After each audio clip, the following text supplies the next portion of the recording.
Assalamualaikum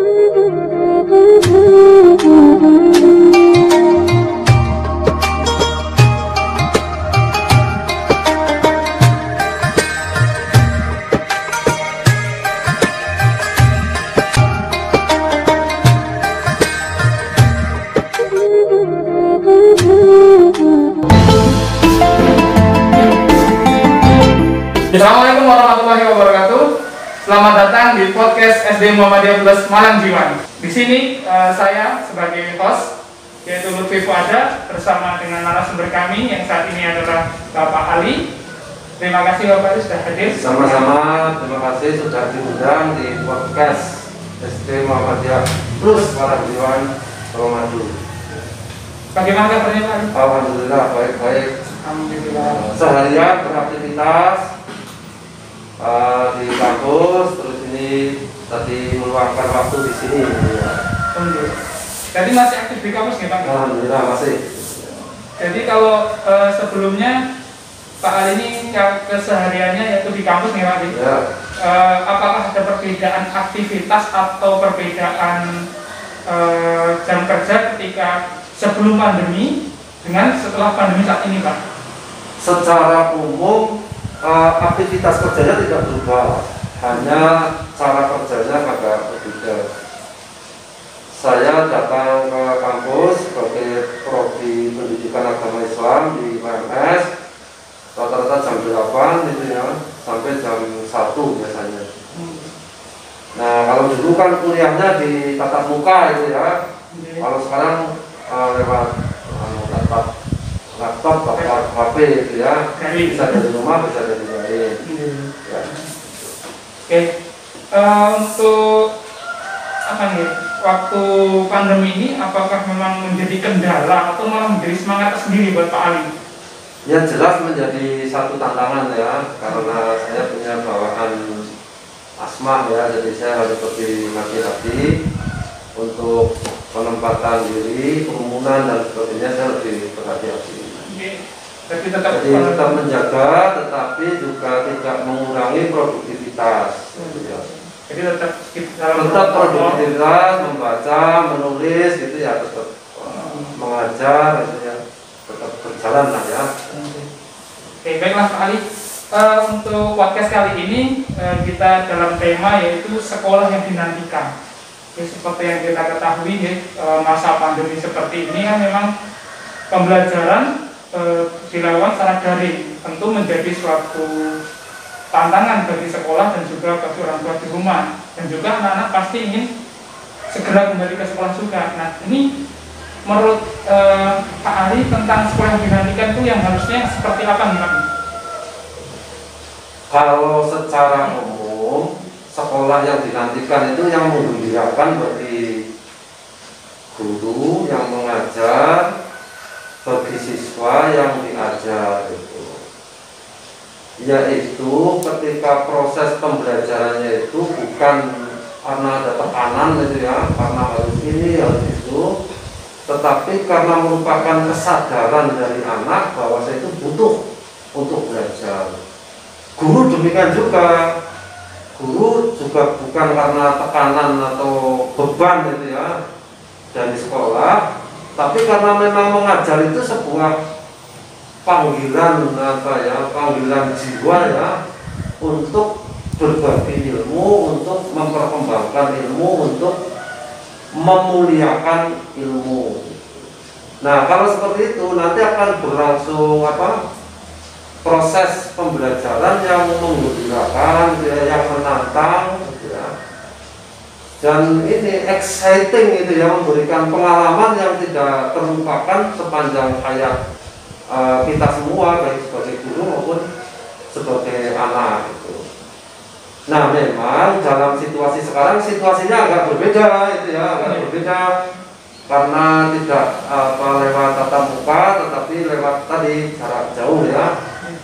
Nah saya kira dengan situasi seperti ini memang jauh lebih rumit ya, jauh lebih kompleks. Mungkin cara mengevaluasi anak yang belajar sungguh-sungguh sama tidak mungkin juga agak kesulitan gitu ya. Nah inilah saya kira masa-masa ini menjadi tantangan tersendiri, meskipun tadi kerangka yang dinantikan tadi ya, sekolah yang dinantikan itu harus mengembangkan ini tadi, ada kegembiraan ya, ada apa kerelaan tadi ya, dari baik guru maupun dari siswa gitu. Jadi belajar bukan sebuah beban gitu ya, tetapi belajar sebuah kebutuhan dan menjadi ini bagian dari pengembangan diri kita bersama. Untuk ini mungkin dari Pak Ali ada sebuah trik atau tips buat guru-guru, karena ini kan setelah sekian lama kita pandemi, nah ini kan beberapa pengajar juga butuh menyesuaikan cara mengajar yang baik di kelas, karena ada jeda atau transisi mereka dari belajar di rumah dan di sekolah, karena sudah menjadi apa nih menjadi tantangan kita selanjutnya, karena membiasakan dari yang sebelumnya itu gitu, Pak. Mungkin ada tips atau tips Ya itulah yang kita butuhkan. Jadi sebetulnya bukan hanya pandemi ya, tapi memang situasi-situasi baru itu mengharuskan kita terus belajar, terus berbenah. Maka ada namanya pengembangan diri secara berkelanjutan. Nah, dengan adanya pandemi ini ya semakin mempercepat kita untuk lebih cepat beradaptasi gitu. Jadi yang intinya adalah kemauan kita untuk belajar, beradaptasi dengan situasi baru gitu ya. Saya kira salah satu nilai atau hal positif dari pandemi kan kita semakin akrab dengan dunia ini, media sosial gitu ya. Nah, tugas guru, saya kira tugas orang tua hari ini adalah bagaimana mengelola tadi anak-anak yang sudah terampil sebetulnya bermedia sosial itu diarahkan untuk yang sifatnya produktif, yang sifatnya efektif gitu ya, sehingga tidak menjurus kepada hal yang negatif. Karena media sosial itu juga ada plus dan minusnya gitu loh. Nah, kalau yang kita ambil itu justru sisi yang tidak baik atau sisi negatif, media sosial bukan mengantarkan kita menjadi tambah baik gitu ya, tapi malah menjadi semakin buruk gitu. Tetapi mau tidak mau kita itu kan akan masuk pada wilayah itu gitu ya. Jadi era 4.0 itu dipercepat sebetulnya ya dengan adanya pandemi ini gitu. Ada semacam akselerasi kita untuk belajar lebih cepat tentang PJJ dan sebagainya tadi. Memang seperti yang Pak Ali sampaikan di awal, gitu, meskipun kita dalam keadaan pandemi atau keterbatasan, tetap harus produktif, ya, jangan sampai menjadi satu halaman bagi kita untuk tidak melakukan hal yang tidak produktif. Ya. Ini yang terakhir Pak Ali tentang sekolah nih, karena sekolah ini memang sangat penting dalam media pembelajaran. Nah, bagaimana agar sekolah ini menjadi sekolah yang banyak dicari oleh orang tua atau memiliki daya tarik tersendiri gitu Pak Ali? Nah, itu diawali guru-gurunya itu mau berjuang, mau menderita ya dalam tanda petik ya. Artinya apa? Jam 7 mungkin sekolah-sekolah yang lain itu baru masuk, misalnya jam 7.30 ya. Tetapi sekolah ini guru-gurunya jam 6:30 sudah siap gitu. Itu secara kacamata umum itu kan guru-guru dalam tanda petik menderita itu. Karena apa? Yang lainnya itu masih mungkin kongko-kongko ya, masih santai-santai. Tapi jam 6:30 guru-guru sudah sampai sini. Demikian juga mungkin anak-anak juga mungkin menghadapi seperti itu, menderita dalam tanda petik ya. Nah, guru-guru yang mau berjuang tadi secara kolektif, mau berupaya untuk satu sisi meningkatkan diri dan tadi penuh dedikasi tadi ke siswa-siswa, insya Allah nanti orang tua itu akan percaya. Tetapi kalau sekolahnya itu sama dengan yang lain ya juga mungkin orang tua agak susah bisa percaya gitu. Nah, inilah saya kira jadi bagaimana guru itu di sekolah-sekolah, termasuk di sekolah ini ya, di sekolah Muhammadiyah itu memiliki nilai kejuangan. Tadi berangkat pagi, kalau tidak memiliki nilai kejuangan mungkin menderita itu. Apalagi kalau bundel itu menjadi penderitaan itu. Sabtu itu kalau pegawai negeri itu kan libur itu ya, kita masuk itu. Mungkin kalau yang nilai nilai kejuangannya itu rendah, itu akan jadi beban, itu menderita itu.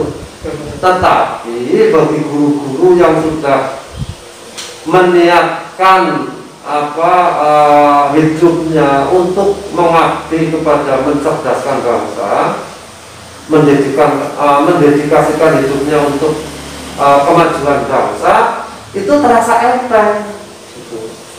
Bahkan melakukan itu dengan penuh kegembiraan gitu.